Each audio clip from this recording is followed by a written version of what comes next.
Hi friends, మీకు ఈ video నచ్చితే లైక్ చేయండి, సబ్స్క్రైబ్ చేయండి. చామంతి సముద్రం ఒడ్డున ఇసుక దగ్గర కూర్చొని శివుణ్ణి ఆ మట్టితో తయారు చేసి ఒక విగ్రహంలాగా తయారు చేస్తూ ఉంటుంది. దూరం నుండి రమాదేవి ఇదంతా గమనిస్తూ ఉంటుంది. దూరం నుంచి వాళ్ళ నాన్న రామచంద్రయ్య కూడా చూసి గమనిస్తూ ఉంటాడు. అప్పుడే రమాదేవి చాలా కోపంగా చామంతి దగ్గరికి రావడంతో చామంతి చాలా కంగారు పడిపోతూ ఉంటుంది.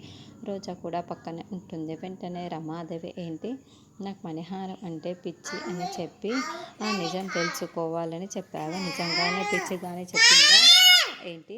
అందుకేనా నువ్వు ఇలా ప్రవర్తిస్తున్నావు? ఇక్కడ శివుని విగ్రహాన్ని ఎందుకు ఇలా గీసావు అని రమాదేవి వెంటనే చామంతి చెంప పగలగొడుతూ ఉంటుంది. దాంతో చామంతి అక్కడ ఇసుకలో పడిపోతూ ఉంటుంది. చామంతి పడిపోవటంతో దూరం నుండి చూస్తున్న చాలా చాలా బాధపడుతూ ఉంటాడు.